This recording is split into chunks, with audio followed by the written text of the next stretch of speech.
오늘도 고고바이블에 놀러온 친구들 환영해. 오늘은 마태복음 23장에서 24장. 렛츠 고고고. 마태복음 23장. 그때 예수께서 무리들과 제자들에게 말씀하셨습니다. 율법학자들과 바리새파 사람들은 모세의 자리에 앉아 있다. 그러므로 너희는 그들이 하는 말은 무엇이든 다 행하고 지키라. 그러나 그들의 행동은 본받지 말라. 그들은 말만 하고 행하지는 않는다. 그들은 지기 힘든 무거운 짐을 묶어 사람들의 어깨에 지우고는 정작 자신은 그 짐을 옮기는데 손가락 하나 움직이려 하지 않는구나. 그들은 남에게 잘 보이려고 모든 행동을 한다. 그들은 성구 상자를 넓게 만들고 옷수를 길게 늘어뜨리며 잔치에서는 상석을 좋아하고 회당에서는 높은 자리를 좋아한다. 시장에 가면 인사받기를 좋아하고 사람들한테 랍비라고 불리기를 좋아한다. 그러나 너희는 랍비라고 불려서는 안 된다. 너희 선생은 오직 한 분뿐이며 너희는 모두 형제들이기 때문이다. 또 너희는 누구든지 땅에 있는 사람을 너희 아버지라 부르지 말라. 너희 아버지는 한 분뿐이시며 하늘에 계시기 때문이다. 너희는 지도자라고 불려서도 안 된다. 너희 지도자는 그리스도 한 분뿐이시기 때문이다. 너희 중 가장 큰 사람은 너희 종이 되어야 할 것이다. 누구든지 자기를 높이는 사람은 낮아지며 누구든지 자기를 낮추는 사람은 높아질 것이다. 너희에게 화가 있을 것이다. 율법학자와 바리새파 위선자들아, 너희는 사람들 앞에서 하늘나라 문을 닫아버렸다. 너희 자신만 들어가지 않을 뿐 아니라 들어가려는 사람들마저 막고 있구나. 너희에게 화가 있을 것이다. 율법학자와 바리새파 위선자들아, 너희는 개종자 한 사람을 만들려고 육지와 바다를 두루 다니다가 정작 누군가 개종자가 되면 너희보다 2배나 더 악한 지옥의 자식으로 만든다. 너희에게 화가 있을 것이다. 앞을 못 보는 인도자들아, 너희는 누구든지 성전을 두고 맹세한 것은 지키지 않아도 되지만 성전에 금을 두고 맹세한 것은 반드시 지켜야 한다고 말한다. 이 어리석고 앞을 못 보는 사람들아, 무엇이 더 중요하냐? 금이냐? 아니면 금을 거룩하게 하는 성전이냐? 너희는 또 누구든지 제단을 두고 맹세한 것은 지키지 않아도 되지만 제단에 있는 제물을 두고 맹세한 것은 반드시 지켜야 한다고 말한다. 앞을 못 보는 이 사람들아, 무엇이 더 중요하냐? 제물이냐? 아니면 제물을 거룩하게 하는 제단이냐? 그러므로 제단을 두고 맹세하는 사람은 제단과 제단 위에 있는 모든 것을 두고 맹세하는 것이다. 또 성전을 두고 맹세하는 사람은 성전과 성전 안에 사시는 분을 두고 맹세하는 것이다. 또 하늘을 두고 맹세하는 사람은 하나님의 보좌와 그 보좌 위에 앉으신 분을 두고 맹세하는 것이다. 너희에게 화가 있을 것이다. 율법학자와 바리새파 위선자들아, 너희는 박하와 회양과 근처에 11조를 바치면서 율법 가운데 더 중요한 정의와 자비와 신의는 무시해버렸다. 그러나 11조도 바치고 이런 것들도 소홀히 하지 말아야 했다. 앞을 못 보는 인도자들아, 너희가 하루살이는 걸로 내고 낙타는 삼키는구나. 너희에게 화가 있을 것이다. 율법학자와 바리새파 위선자들아, 너희가 잔과 접시의 겉은 깨끗이 잘 닦으면서 그 안은 욕심과 방탕으로 가득 차 있구나. 눈먼 바리새파 사람들아, 먼저 잔 속을 깨끗이 닦으라. 그래야 겉도 깨끗해질 것이다. 너희에게 화가 있을 것이다. 율법학자와 바리새파 위선자들아, 너희는 하얗게 칠한 무덤과 같다. 겉은 그럴듯해 보이지만 속은 죽은 사람의 뼈와 온갖 더러운 것들로 가득 차 있다. 이와 같이 너희도 겉으로는 사람들에게 의롭게 보이지만 그 속에는 위선과 불법이 가득 차 있다. 너희에게 화가 있을 것이다. 율법학자와 바리새파 위선자들아, 너희는 예언자들의 무덤을 만들고 의인들의 기념비를 꾸미면서 만일 우리가 우리 조상들의 시대에 살았더라면 예언자들을 피 흘리게 하는 데에 가담하지 않았을 것이다 하고 말하는구나. 그러나 이와 같이 너희는 예언자들을 죽인 사람들의 자손임을 스스로 증언하고 있다. 그러므로 너희는 너희 조상들의 악한 일을 마저 채우라.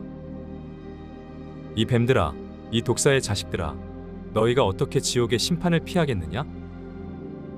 그러므로 내가 너희에게 예언자들과 지혜로운 사람들과 율법학자들을 보낸다. 그러나 너희는 그들 가운데 어떤 사람들은 죽이거나 십자가에 못 박고 또 어떤 사람들은 회당에서 채찍질하고 이 마을 저 마을로 쫓아다니며 핍박할 것이다. 그러므로 의로운 아벨의 피부터 너희가 성소와 제단 사이에서 살해한 바라게의 아들 사가랴의 피까지 땅 위에서 흘린 의로운 피가 모두 너희에게 돌아갈 것이다. 내가 진실로 너희에게 말한다. 이 모든 일이 이 세대에게 돌아갈 것이다. 예루살렘아, 예루살렘아, 예언자들을 죽이고 내게 보낸 사람들에게 돌을 던진 예루살렘아, 암탈기 병아리를 날개 아래 품듯이 내가 내 자녀를 모으려고 한 적이 몇 번이더냐? 그러나 너희가 원하지 않았다. 보라, 이제 너희 집은 버림받아 황폐해질 것이다. 내가 너희에게 말한다. 주의 이름으로 오시는 분이 복되시다 하고 말할 때까지 너희가 다시는 나를 보지 못할 것이다. 마태복음 24장. 예수께서 성전에서 나와 걸어가시는데 제자들이 다가와 성전 건물을 가리켜 보였습니다. 예수께서 물으셨습니다. 너희는 이 모든 것이 보이지 않느냐? 내가 진실로 너희에게 말한다. 여기에 있는 돌 하나라도 돌 위에 남지 않고 다 무너져 내릴 것이다. 예수께서 올리브산에 앉아 계시는데 제자들이 조용히 다가와 말했습니다. 언제 그런 일이 일어나겠습니까? 선생님께서 다시 오시는 때와 세상 끝날에 어떤 징조가 있겠습니까? 우리에게 말씀해 주십시오.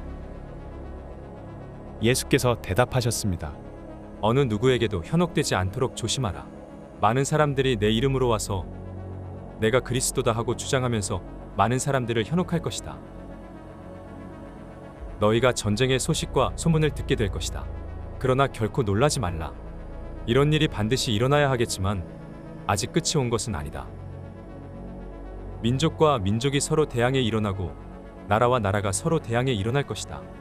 곳곳에서 기근과 지진이 생길 것이다. 이 모든 일은 진통의 시작일 뿐이다.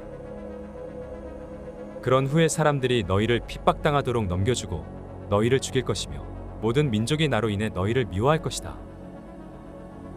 그때 많은 사람들이 시험을 당하고 서로 넘겨주며 미워할 것이다. 또 가짜 예언자들이 많이 나타나 많은 사람들을 현혹하겠고 불법이 더욱 많아져 많은 사람들의 사랑이 식어갈 것이다. 그러나 끝까지 굳게 서 있는 사람은 구원을 얻을 것이다. 그리고 이 하늘나라 복음이 온 세상에 전파돼 모든 민족들에게 증언될 것이다. 그때서야 끝이 올 것이다. 예언자 다니엘을 통해 예언된 멸망에 가증한 상징물이 거룩한 곳에 서 있는 것을 보면 읽는 사람들은 깨달으라. 유대 땅에 있는 사람은 산으로 도망치라. 지붕 위에 있는 사람은 집안 물건을 가지러 내려가지 말라. 들에 있는 사람은 겉옷을 가지러 돌아가지 말라. 그날에는 임신한 여인들이나 젖먹이를 둔 여인들에게 화가 있다. 너희가 도망하는 일이 겨울이나 안식일에 일어나지 않도록 기도하라. 그때가 되면 큰 환난이 있을 것이다. 그런 환난은 세상이 시작된 이후 지금까지 없었고 앞으로도 없을 것이다. 그날들을 줄여주시지 않았더라면 아무도 구원받지 못할 것이다. 그러나 택하신 사람들을 위해 하나님께서 그날들을 줄여주실 것이다. 그때 누군가 너희에게 보라 그리스도가 여기 있다 또 그가 저기 있다라고 해도 믿지 말라.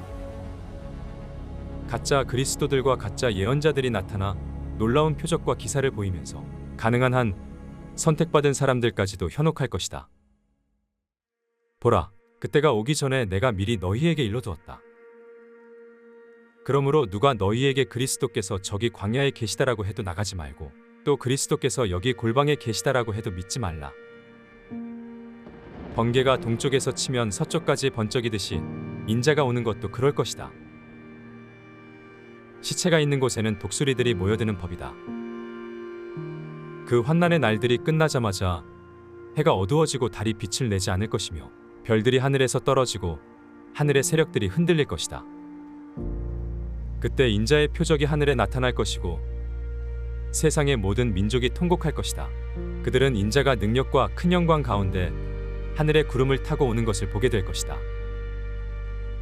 그리고 인자가 큰 나팔 소리와 함께 자기 천사들을 보낼 것이며 그들은 하늘 이 끝에서 저 끝까지 사방에서 그가 선택한 사람들을 모을 것이다. 무화과나무로부터 교훈을 배우라. 그 가지가 연해지고 잎이 돋으면 여름이 가까이 왔음을 알게 된다. 이와 같이 이런 모든 일을 보면 그때가 바로 인자가 문 앞에 가까이 왔음을 알게 될 것이다. 내가 진실로 너희에게 말한다. 이 세대가 지나가기 전에 이 모든 일이 일어날 것이다. 하늘과 땅은 없어질지라도 내가 한 말은 결코 없어지지 않을 것이다. 그 날짜와 그 시각은 아무도 모른다. 하늘의 천사들도 모르고 아들도 모른다. 오직 아버지만 아신다. 노아의 때에 그러했던 것처럼 인자가 오는 것도 그러할 것이다. 홍수가 나기 전 사람들은 노아가 방주에 들어가던 그날까지도 먹고 마시고 장가가고 시집가고 하다가 홍수가 나서 그들을 모두 쓸어갈 때까지 무슨 일이 일어나고 있는지 전혀 알지 못했다. 인자가 올 때도 그와 같을 것이다. 두 사람이 들에 있다가 한 명은 취해질 것이고 다른 한 명은 남겨질 것이며, 두 여자가 맷돌을 갈다가 한 명은 취해질 것이고 다른 한 명은 남겨질 것이다. 그러므로 너희는 깨어 있으라. 너희 주께서 어느 날에 오실지 알 수 없기 때문이다. 그리고 이것을 명심하라. 만약 한밤에 도둑이 몇 시에 올 줄 알았다면 집주인은 깨어 있다가 도둑이 들어오지 못하게 했을 것이다. 그러므로 너희도 준비하고 있어야 한다. 생각지도 않은 시간에 인자가 올 것이기 때문이다. 누가 신실하고 지혜로운 종이겠느냐? 주인이 그의 집사람들을 맡기고 제때에 양식을 나누어 줄 사람은 누구겠느냐? 주인이 돌아와서 볼 때 주인이 시킨 대로 일을 하고 있는 그 종은 복이 있을 것이다. 내가 진실로 너희에게 말한다. 주인은 그 종에게 자기 모든 재산을 맡길 것이다.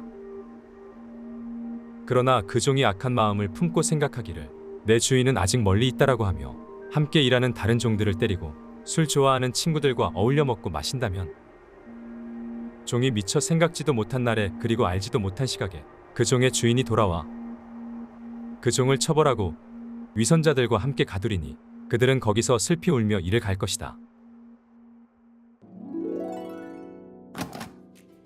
수고했어, 친구들. 다음은 어떤 말씀이 우리를 기다릴까? 그럼 다음에 또 만나자. 안녕.